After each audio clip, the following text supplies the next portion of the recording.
السلام علیکم جی. حکومت اور عدلیہ جو کہ اس وقت بظاہر عمران احمد خان نیازی صاحب کے ساتھ کھڑی ہوئی نظر آتی ہے، اس کے درمیان ایک مسلسل جنگ ہو رہی ہے. حکومت پارلیمنٹ کے پیچھے چھپی ہوئی ہے اور پارلیمنٹ کے پیچھے چھپ کے وہ یہ بتا رہی ہے کہ ہم سپریم ہیں اور آپ جو ہیں وہ ہمیں نہیں پکڑ سکتے، اور عدلیہ کہہ رہی ہے کہ نہیں، آپ کی سپریمنس جو ہے وہ ساری ہماری ٹانگ کے نیچے سے ہو کے گزرتی ہے. اگرچہ ہم ملازم ہیں، سرکار سے 20-20 لاکھ روپیہ تنخواہیں اور الاؤنسز لیتے ہیں، لیکن آپ کو ہماری ٹانگ کے نیچے سے گزرنا پڑے گا اور ہمارے لاڈلے، ہمارے پسندیدہ، ہماری ساس اور ہماری بیویوں کے کرش جناب عمران احمد خان نیازی کے سامنے جھکنا پڑے گا. اس کی حکومت اس کو واپس کرنا پڑے گی، اسی طرح گود میں بٹھانا پڑے گا. یہ لڑائی ہے دونوں قوتوں کے درمیان.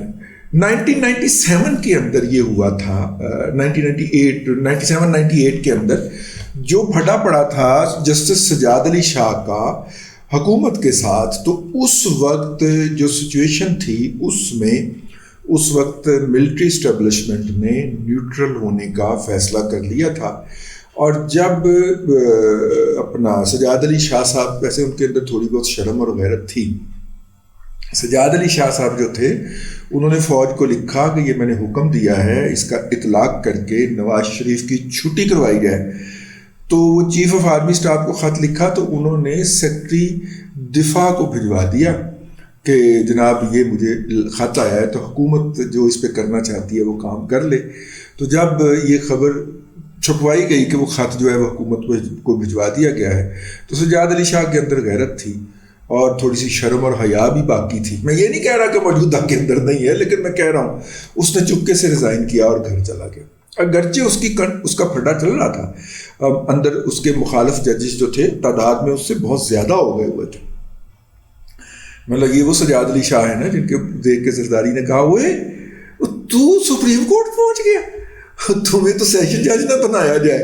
تو وہ والے سجاد علی شاہ صاحب جو ہے جن کے بارے میں جناب آصف علی زرداری صاحب نے ونس اپون اے ٹائم یہ فرمایا تھا.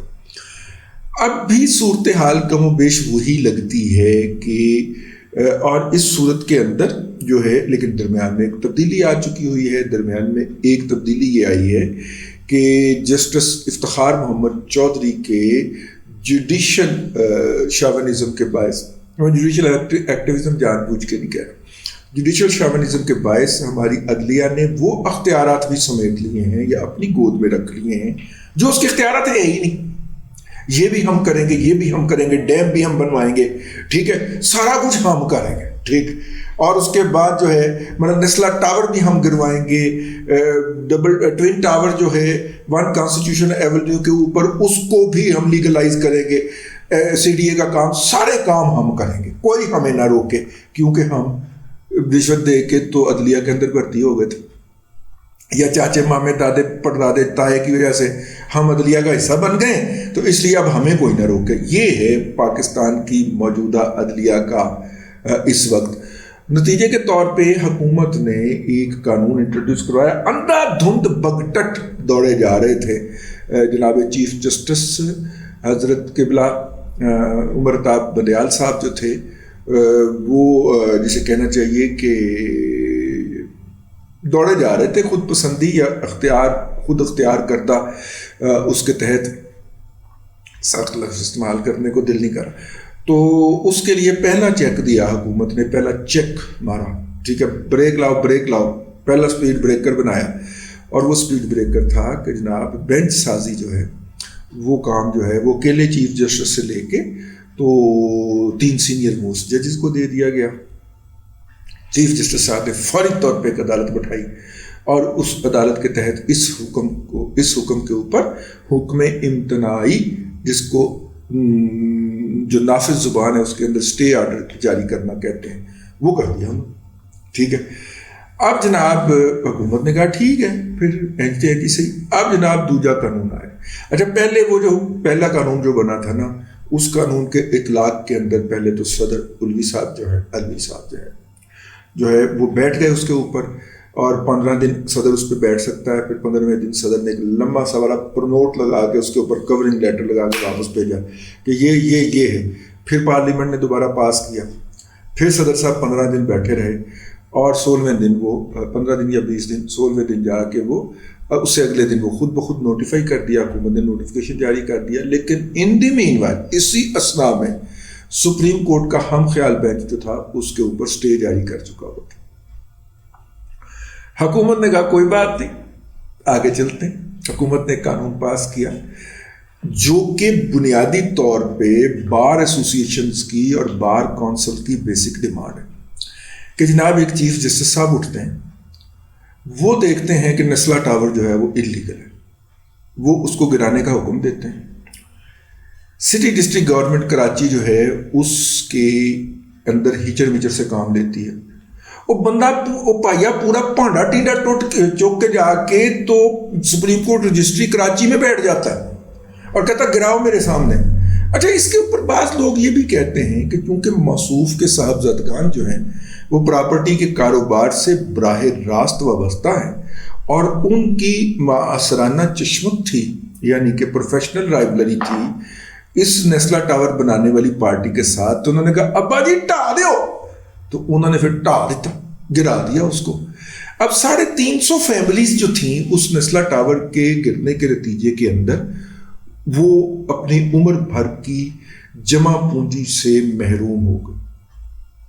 سوال یہ پیدا ہوتا ہے کہ وہ اس آمرانہ جابرانہ گھٹیا اور ظالمانہ فیصلے کے خلاف کو اپیل کا حق تو رب بھی دیتا ہے.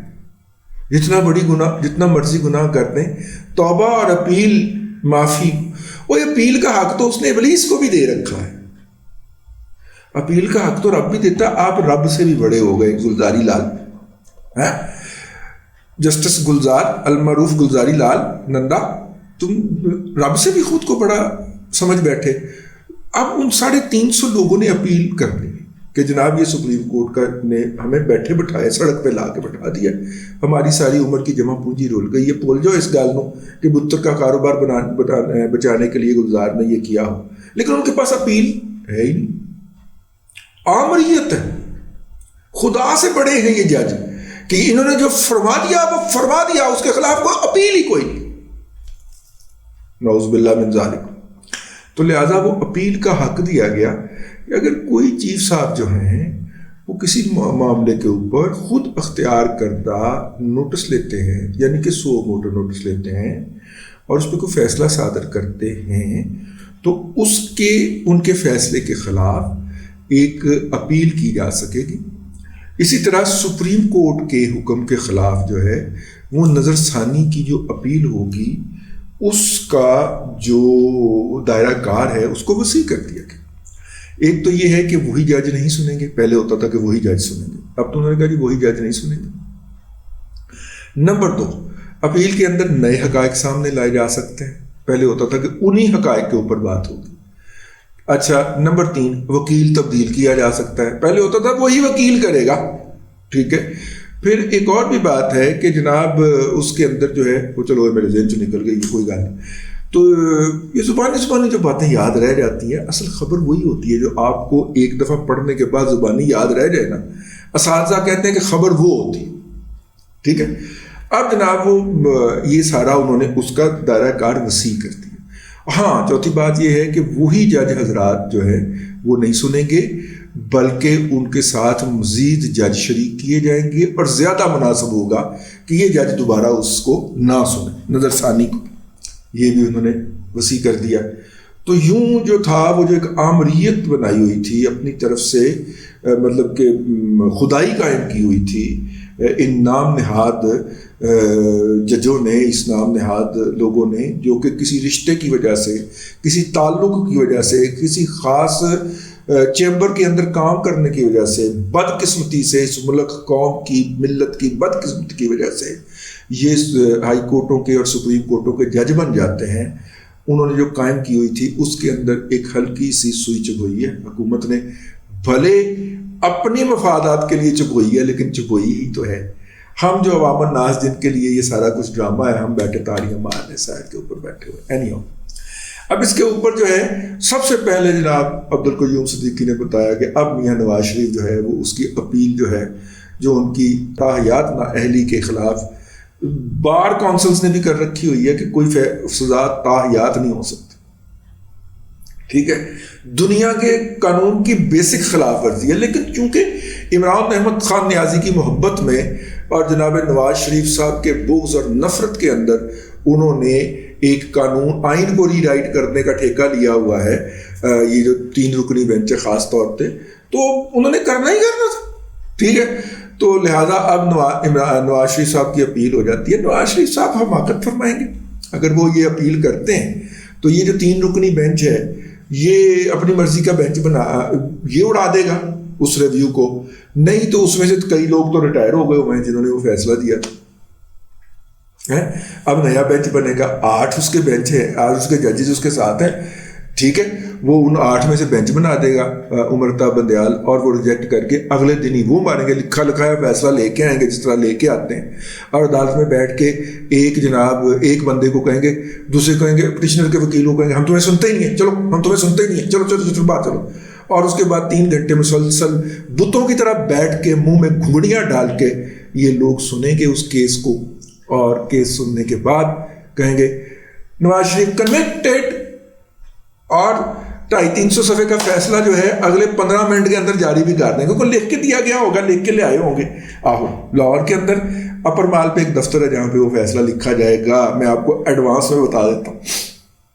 اسکاچ کارنر کے اندر ایک ہے دفتر، گھر ہے، اس کے اندر ایک دفتر بنا ہوا ہے، وہاں پہ وہ فیصلہ لکھ کے ان کو ایڈوانس میں USB میں بھجوا دیا جائے گا.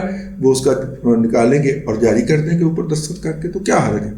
میرا مطلب ہے تو بالکل یہ جائز بات ہے. نواز شریف صاحب کی اپیل لائے نہیں کرتی، اپیل لائے کرتی ہے جناب عمران احمد خان نیازی کی، کیونکہ وہ ہر جلسے میں روتے پیٹتے پھر رہے ہیں کہ اس دن کیا ہوا تھا، میرے لیے عدالتیں کیوں کھولی تھی. تو اس کے خلاف چلے جائیں کہ جناب اس رات جو آپ نے عدالتیں کھول کے سو موٹو نوٹس لیا تھا وہ آپ نے خلاف لیا تھا، خلاف آئین لیا تھا، اس کے اوپر نظرثانی کریں. اور ثاقب نثار اور دوسرا جو بینچ ہے وہ جس طرح صدقے باری جا رہا ہے، اور 8 ججز اس کے ساتھ ہیں، اس لیے وہ 8 رکنی بینچ بناتا ہے. آئینی تاریخ کے اندر پہلی دفعہ جفت تعداد کے اندر بینچز بن رہے ہیں، ورنہ جو ہوتا ہے وہ اپنا جسے کہنا چاہیے جفت تعداد میں بینچ نہیں ہوتے، مطلب 1 پہ مشتمل ہوگا، 3 پہ ہوگا، 5 پہ ہوگا، 7 پہ ہوگا، تاکہ اگر تقسیم ہو تو 2-1 سے فیصلہ ہو، 3-2 سے فیصلہ ہو، 4-3 سے فیصلہ ہو، 5-4 سے فیصلہ ہو. مطلب کہ اگر تقسیم ایکسٹریم ہو جائے، ٹھیک ہے نا، کیونکہ فیصلہ کرنا ہے. تو لیکن یہ عمرتا بندیال صاحب جو ہیں انہوں نے 8 رکنی بینچ بنانا شروع کیا. 8 ہی اپنے ہینڈ پکڈ ہے نا ان کے ساتھ، جس کے اوپر ان کو اعتماد ہے. تو باقی جو 6 ہیں ان کو مسلسل باہر رکھا ہوا. یہ بھی تاریخ ہے کہ سینئر موسٹ ججز سے عدالت کے اندر کام کرنے کا حق ہی چھین لیا جائے، اور اپنے کو وہ کام ہو رہا ہوا. 57,000 جو ہے صرف عمران خان کے طرف نظریں لگا کے بیٹھا ہو کہ عمران خان کی کوئی درخواست نہیں آئی، عمران خان کی کوئی درخواست نہیں، جلدی جلدی جلدی جلدی اس کے نمبر لگا، نمبر لے ٹھیک ہے، اور فوری طور پہ فیصلہ سنا رہا ہو. Good to see you. یہ کبھی نہیں ہوا پاکستان کی تاریخ کے اندر. بڑے بڑے ظلم ہوئے ہیں پاکستان کی عدلیہ کی تاریخ کے اندر، لیکن ظلم نہیں ہوا کبھی. لیکن بہرحال وہ کر رہے ہیں اور کوئی ان کا ہاتھ روکنے والا نہیں ہے. تو خیر حکومت نے یہ والا جو ہے یہ قانون کا دوسرا حصہ پاس کیا ہے کہ جناب اپیل ہو سکتی ہے، یہ خدا تو نہیں ہے، ان کے حکم کے خلاف اپیل ہو سکتی ہے. اب حکومت نے یہ قانون پاس کیا اور پاس کر کے چپکے سے بھیج دیا علوی صاحب کے پاس. اچھا ویسے آپس کی بات ہے، چپکے سے کوئی نہیں بھیجا، لائیو دکھایا تھا. جب جس دن یہ قانون پاس ہوا تھا انسیڈنٹلی ٹی وی لگا رکھا تھا. پہلے قومی اسمبلی سے پاس ہوا، پھر یہ سینٹ میں گیا، پھر وہاں سے پاس ہوا، PTI نے پورا شور مچایا سینٹ کے اندر، پھر یہ صدر کو بھجوا دیا گیا. اور صدر صاحب نے اس کو انتظار کیا. جب اس کے 15 دن یا 20 دن جتنے بھی اسٹیپولیٹڈ پیریڈ ہوتا ہے وہ پورا ہوا تو اس سے 1 دن پہلے دستخط کر کے اس کو قانون کی شکل دے دی گئی. میرا نہیں خیال اس سے کوئی نواز شریف کو فائدہ پہنچے گا، عمران خان کو ضرور فائدہ پہنچے گا، کیونکہ وہ اگر مناسب خیال کریں تو اپنی وفاقی حکومت کی بحالی کے لیے ان ججز کے پاس جا سکتے ہیں، اور جانا چاہیے ان کو۔ اگر وہ سمجھتے ہیں ان کے ساتھ ظلم ہوا ہے اور ان کے پاس اپیل کا حق نہیں تھا اس وقت، تو اب ان کو اپیل کر لینی چاہیے اس کے اندر۔ اور ویسے بھی اپیل کا حق کرنے کے لیے پاکستان کی تاریخ میں جتنے بھی فیصلے ہو چکے ہوئے ہیں ان پہ نظر ثانی کی اپیل کرنے کے لیے 2 مہینے کی تاریخ دے دی گئی ہے۔ بہرحال کہا یہی جائے گا کہ نواز شریف کو اپیل کا حق مل گیا ہے، جو میرے خیال کے اندر ابھی تک اس طرح سے نہیں ملا۔ نواز شریف ریلائی کریں گے وہ جو بار کونسلز کی جو پریس جو پٹیشن نہیں پڑی ہوئی، جس کے اندر کہا گیا ہوا ہے کہ جناب تمام عمر کی سزا نہیں ہو سکتی، وہ پینڈنگ ہے نا، وہ معصوف کو کبھی توفیق نہیں ہوگی عمر تاب بندیال صاحب کو کبھی اس کو بھی ٹیک اپ کر لے، فیصلہ اس کے خلاف دے نہیں سکتے، اور حق میں دینے کو دل نہیں کرتا۔ لیں جی، اب تک کے لیے اتنا ہی، اگلے بلاگ کے اندر پھر حاضری ہوگی۔